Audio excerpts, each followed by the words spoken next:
Hello everyone, welcome back to my YouTube channel. तो आज के इस वीडियो में हम एक्सरसाइज 5.2 का क्वेश्चन नंबर 3 और क्वेश्चन नंबर 4 करने वाले हैं। तो बिना किसी देरी के बढ़ते हैं वीडियो में। तो हमारा जो क्वेश्चन नंबर 3 है वो है in the following AP find the missing terms in the box. तो यहाँ पे हमको एपी जो गिवन है उसमें से हमको जो बॉक्स में मिसिंग टर्म्स है वो फाइंड करनी है। तो स्टार्ट करते हैं अपना पार्ट नंबर 1। तो यहाँ पर अगर हम देखें तो सबसे पहले हमको क्या गिवन है, ए की वैल्यू गिवन है। ए की वैल्यू हमको क्या गिवन है 2, और इसके साथ में हमको क्या गिवन है A3 की वैल्यू।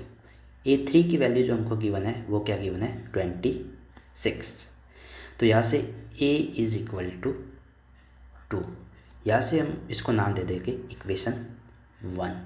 और A3 जो हमको गिवन है वो क्या है 26, और A3 को हम क्या लिख सकते हैं A3 इज इक्वल टू हमको गिवन है 26। A3 को हम यहाँ से क्या लिखेंगे A plus 2D, A plus 2D equal to क्या हो जाएगा 26, और इसको हम नाम दे देंगे equation 2। Now put value of A equal to 2 from equation 1 to equation 2। Equation 1 से हम a की वैल्यू किस में रख देंगे इक्वेशन 2 में। तो देखो यहाँ पर a की वैल्यू क्या है 2 को हम किस में पुट करेंगे इक्वेशन 2 में। So 2 plus 2D is equal to 26। अब 2 को हम क्या करेंगे इस तरफ ट्रांसफ़र कर देंगे तो इसका साइन चेंज हो जाएगा। तो यहाँ से 2D is equal to 26 minus 2, और 2D इज इक्वल टू 24, और D इक्वल टू हमारे पास में क्या आ जाएगा 24/2, जो कि क्या हो जाएगा 12। अब यहाँ से हमारे पास में किसकी वैल्यू आ गई D, और हमको क्या फाइंड करना है second term, it means A2 find करना है। और A2 इज इक्वल टू क्या हो जाएगा A प्लस 1D, 1 लिखने की ज़रूरत नहीं है। A की वैल्यू हमारे पास में है क्या है वो 2, और D की वैल्यू हमारी क्या आई है 12। तो यहाँ से 2 प्लस 12, और इसका आंसर क्या आ जाएगा 14। तो यहाँ से हमारे पास में जो मिसिंग बॉक्स है वहाँ पर इसकी वैल्यू क्या आ गई 14। एक और तरीका है जिससे आप ये क्वेश्चन सॉल्व कर सकते हो, वो क्या है आपको A2 इज इक्वल टू यहाँ से क्या हो जाएगा A1 प्लस A3 अपॉन 2। तो A1 की वैल्यू क्या है हमारे पास में 2, और A3 की वैल्यू क्या है 26/2, 28/2, और यहाँ से A2 की वैल्यू क्या आ जाएगी 14। तो देखो ये आप कहाँ पर यूज़ कर सकते हो जब आपको क्या करना हो बीच वाली टर्म फाइंड करनी हो। जैसे कि आपको ये वाली टर्म फाइंड करनी है तो आप इसके लिए क्या कर सकते हो, आपको फाइंड करनी है A3। तो A3 इज इक्वल टू क्या हो जाएगा A2 प्लस A4 अपॉन में 2। तो यहाँ पर आप इजीली फाइंड कर सकते हो इसकी बीच वाली टर्म। एक और चीज़ अब यहाँ पे देखिएगा, ये क्या है आपके पास में A2, और ये क्या है आपके पास में A6। तो A2 प्लस A6/2 करोगे तो 2 प्लस 6/2 4, मतलब कि आपको कौन सी टर्म मिलेगी बीच वाली टर्म। तो ये जो आपका मेथड है इसका यूज़ आप बीच वाली टर्म फाइंड करने के लिए कर सकते हो। जैसे कि इन दोनों की हेल्प से आप कौन सी वैल्यू फाइंड कर सकते हो ये वाली, अगेन उसके बाद में इसकी और इसकी हेल्प से आप फाइंड कर सकते हो ये वाली वैल्यू, और सेम इसकी और इसकी हेल्प से आप फाइंड कर सकते हो ये वाली वैल्यू। आप ट्राई कीजिएगा, अदरवाइज़ मैं तो आपको आगे वापस आने वाले क्वेश्चन में एक्सप्लेन कर ही दूँगा। बढ़ते अपने क्वेश्चन के सेकंड पार्ट की तरफ। तो यहाँ पर देखो सेकंड पार्ट में हमको क्या गिवन है A2 की वैल्यू गिवन है। A2 की वैल्यू क्या गिवन है 13, और हमको क्या गिवन है A4 की वैल्यू। A4 की वैल्यू हमको क्या गिवन है 3। तो यहाँ से A2 को हम क्या लिख सकते हैं, A2 को हम क्या लिख सकते हैं A plus D is equal to क्या हो जाएगा हमारे पास में 13, और A4 को क्या लिख सकते हैं A प्लस 3D, जो कि क्या हो जाएगा हमारे पास में 3। इसको हम नाम दे देंगे इक्वेशन 1, और इसको हम नाम दे देंगे इक्वेशन 2। अब हम क्या करेंगे इक्वेशन 2 में से 1 को माइनस कर देंगे, या फिर इक्वेशन 1 में से भी 2 को माइनस कर सकते हो। तो यहाँ से मैं प्रॉपर आपको किस तरह से लिखना है उस हिसाब से मैं बता देता हूँ आपको। यहाँ से हम क्या करेंगे subtract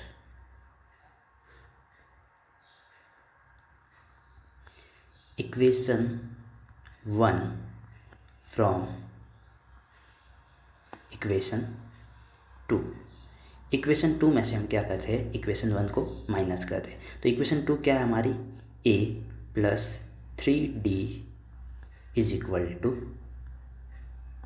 a plus 3d which is equal to 3। और इक्वेशन 1 क्या है हमारे पास में, a plus d is equal to 13। अब जब हम इसको माइनस करेंगे तो इनके साइन चेंज हो जाएंगे,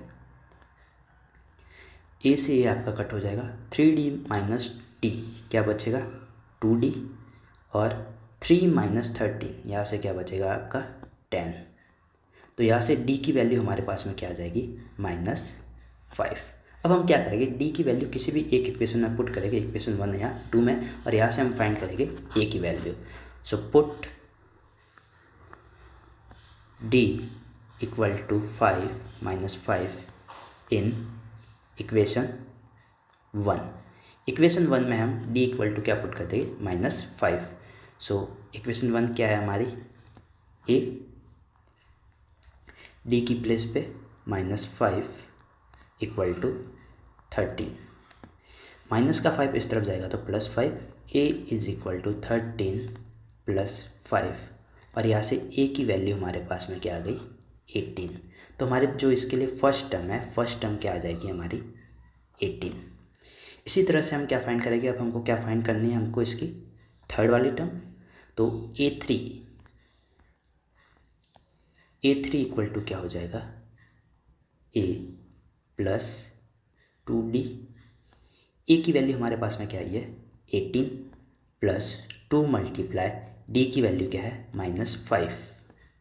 सो 18 प्लस -10, यहाँ से a3 is equal to 18 plus minus का 10, और यहाँ से 18 माइनस 10, तो a3 की वैल्यू क्या आ गई हमारे पास में 8। a3 की वैल्यू क्या आ गई हमारे पास में 8। अब मैंने आपको बताया था कि ये वाला जो आप है, इसको आप जो मैंने एक और मेथड बताया था उससे आप फाइंड कर सकते हो। तो a3 इक्वल टू क्या हो जाएगा, a3 is equal to a2 plus a4 upon d, 13 plus 3 upon 2, 13 plus 3 16 upon 2, और इसकी वैल्यू क्या आ गई 8।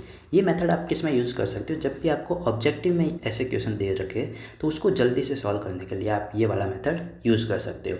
अदरवाइज़ आपको पूरे मेथड के साथ में क्वेश्चन को सॉल्व करना पड़ेगा। बढ़ते हैं अपने पार्ट नंबर 3 की ओर। अब देखो पार्ट नंबर 3 में हमको क्या गिवन है, हमको a गिवन है, a की वैल्यू क्या गिवन है 5, और a4 की वैल्यू गिवन है, a4 की वैल्यू हमको क्या गिवन है 9.5। तो इसको हम कैलकुलेशन को थोड़ा इजी बनाने के लिए क्या लिख लेंगे 9.5। ये हो जाएगी हमारी इक्वेशन 1। a4 को हम क्या लिखेंगे, a plus 3d equal to 9.5, ये हो जाएगी हमारी इक्वेशन 2। अब ये वाला क्वेश्चन कुछ पहले वाले क्वेश्चन जैसा ही बन जाता है, तो मैं चाहूँगा कि एक बार आप वीडियो को पॉज करें और यहाँ से खुद ट्राई करें इस क्वेश्चन को सॉल्व करने के लिए। आशा करता हूँ आपने ऐसा किया होगा, और अगर नहीं किया तो अब आप इसका सॉल्यूशन देख सकते हैं। तो यहाँ से हम क्या करेंगे, put a equal to 5 in equation second. Equation second में हम a की प्लेस पे क्या पुट कर देंगे 5। So 5 plus 3d equal to 9.5, 3d equal to 9.5 minus 5, 9.5 minus 5, और यहाँ से क्या आ जाएगा 3d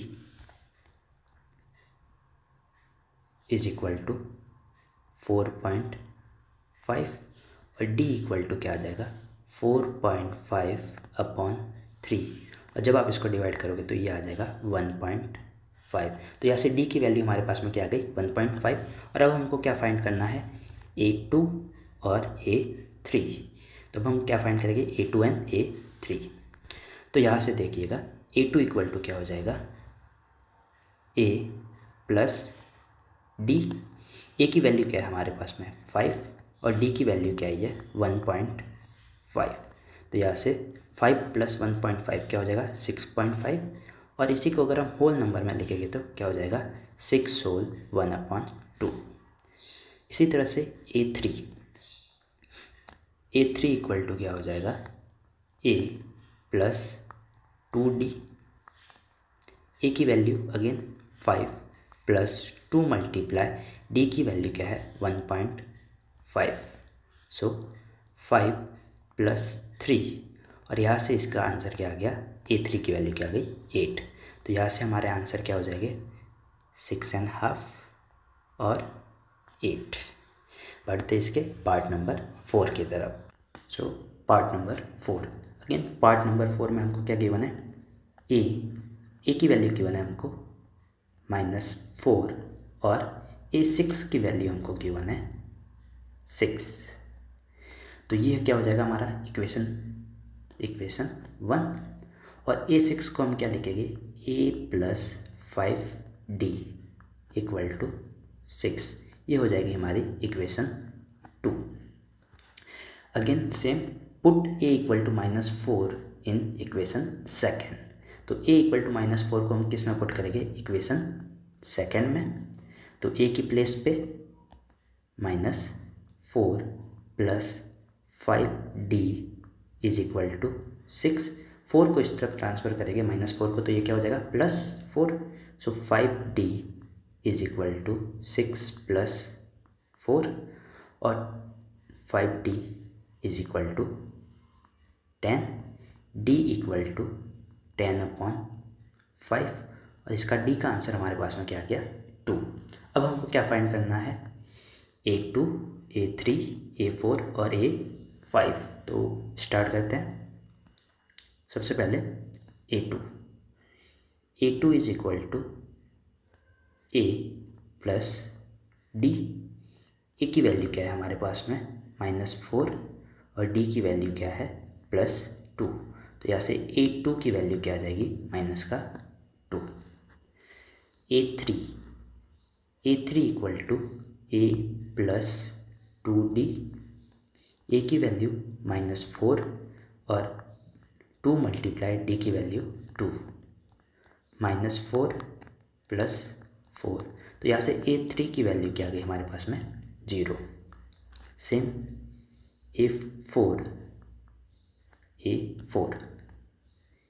A4 इक्वल टू क्या हो जाएगा A प्लस 3D। ए की वैल्यू -4 प्लस 3 मल्टीप्लाई 2। सो -4 प्लस 6 और यहाँ से A4 की वैल्यू क्या आ जाएगी +2। अब A5 फाइंड करने के लिए मैं आपको क्या दे देता हूँ होमवर्क। तो A5 की वैल्यू आप कमेंट बॉक्स में कमेंट करके मेरे को बताना। बढ़ते इसके लास्ट पार्ट नंबर। तो यहाँ पे जो हमारा पार्ट 5 जो है इसमें हमको क्या क्या गिवन है। एक तो हमको गिवन है A2 और A6। तो स्टार्ट करते हैं पार्ट 5। A2 इक्वल टू हमको क्या गिवन है 38 और A6 हमको गिवन है -22। तो यहाँ से A2 को हम क्या लिख सकते हैं A plus D equal to 38 और A6 को हम क्या लिखेंगे A plus 5D equal to -22। ये हो जाएगी हमारी इक्वेशन 1 और ये इक्वेशन 2। अब हम क्या करेंगे इक्वेशन 2 में से इक्वेशन 1 को माइनस कर देंगे। सो सब्ट्रैक्ट इक्वेशन 1 फ्रॉम इक्वेशन 2। तो इक्वेशन 2 क्या है हमारी A plus 5D equal to -22 और इक्वेशन 1 क्या है A plus D equal to 38। अब हम इसको माइनस करेंगे तो इनके साइन चेंज हो जाएंगे। तो हमारा ए कट जाएगा, 5d माइनस डी क्या हो जाएगा 4d, और -22 और -38 ये ऐड होकर क्या हो जाएंगे -60। तो यहाँ से d इक्वल टू क्या आ जाएगा -60/4, और d इक्वल टू क्या आ जाएगा हमारे पास में -15। तो d की वैल्यू क्या आ गई -15। अब यहाँ से हम क्या करेंगे, d की वैल्यू किसी भी एक इक्वेशन में पुट करेंगे और किसकी वैल्यू फाइंड करेंगे, a की वैल्यू। तो put d equal to -15 in equation 1। Equation 1 क्या थी हमारी, a plus D equal to 38। तो यहाँ पे हम d की प्लेस पे क्या पुट करेंगे -15 equal to 38, a plus minus का 15 इस तरफ जाएगा तो +15, तो ये क्या हो जाएगा 38 + 15, और यहाँ से a की वैल्यू हमारे पास में क्या आ गई 53, d की वैल्यू -15 और a की वैल्यू क्या आ गई 53। अब हमको क्या फाइंड करना है, a3, a4 और a5। स्टार्ट करते हैं a3 से। तो यहाँ से a3 इक्वल टू क्या हो जाएगा a plus 2d, a3 a की वैल्यू 53 और 2 मल्टीप्लाई d की वैल्यू क्या है -15। सो 53, 2 इंटू -15 -30, और यहाँ से a3 की वैल्यू हमारे पास में क्या आ जाएगी 23। इसी तरह से a4 इक्वल टू क्या हो जाएगा a plus 3d, again a की वैल्यू 53 प्लस 3 मल्टीप्लाई d की वैल्यू -15। 53, 3 इंटू -15 -45, और यहाँ से a4 की वैल्यू क्या आ गई हमारे पास में 8। सेम a5 आपके लिए क्या है होमवर्क। तो a5 आपको फाइंड करना है। बढ़ते हैं हम अपने अब क्वेश्चन नंबर 4 की तरफ। तो हमारा जो क्वेश्चन नंबर 4 है उसमें हमको क्या पूछा गया है, which term of the AP 3, 8, 13, 18 is 78। तो इस AP की कौन सी टर्म 78 होगी, मतलब कि कौन से नंबर पे आने वाली टर्म 78 होगी। इट मीन्स हमको इस AP में क्या करना है, n फाइंड करना है। देखो सबसे पहले हमको क्या क्या गिवन है, हमको गिवन है a की वैल्यू हमारे पास क्या है 3, d हमको गिवन है, d हमको गिवन है, हम फाइंड कर सकते a2 माइनस a1 की हेल्प से। a2 क्या है हमारा 8 और a1 क्या है 3। तो यहाँ से d की वैल्यू हमारे पास में क्या आ जाती है 5, और हमको n टर्म की एक वैल्यू गिवन है और हमको ये बताना है कि ये कौन से नंबर पे आ रही है। इट मीन्स हमको an की वैल्यू गिवन है। किसकी वैल्यू गिवन है an। तो an की वैल्यू हमको क्या गिवन है 78। अब ये कुछ ऐसा ही क्वेश्चन है जैसा हमने क्वेश्चन नंबर 1 में किया था पिछले वीडियो में। तो उसी तरह से हमको यहाँ पर क्या फाइंड करना है n की वैल्यू। तो सबसे पहले हमको क्या गिवन है an is equal to 78। an का formula a plus n-1 into D is equal to 78। अब हम हमारे पास में जो भी वैल्यू गिवन है हमको नॉन है वो वैल्यू हम इस इक्वेशन में पुट कर देंगे। लाइक a की वैल्यू 3, a की वैल्यू हमारे पास में क्या है 3, प्लस n की वैल्यू हमको फाइंड करनी है -1, d की वैल्यू हमको क्या गिवन है 5 इक्वल टू 78। अब हम क्या करेंगे +3 को इस तरफ ट्रांसफ़र कर देंगे। सो यहाँ से n-1 into 5 is equal to 78 minus 3, n-1 into 5 is equal to 75। अब यहाँ से 5 क्या है इस n-1 के साथ में मल्टीप्लाई में इस तरफ जाएगा तो ये डिवाइड में चला जाएगा। So n-1 is equal to 75 divide by 5। Now n-1 is equal to 15 अब हम क्या करेंगे, माइनस के 1 को इस तरफ ट्रांसफ़र करेंगे तो +1 हो जाएगा। सो n इक्वल टू 15 प्लस 1 और n इक्वल टू क्या आ जाएगा 16। तो जो 16 टर्म ऑफ दिस AP जो होगी वो क्या होगी 78। तो इसका आंसर क्या हो जाएगा 16 टर्म। तो यहाँ से आप लिख सकते हो the 16 term of the AP is 78। Thank you. आज के वीडियो में यही तक, मिलते हैं अगले वीडियो में कुछ नए क्वेश्चन के साथ।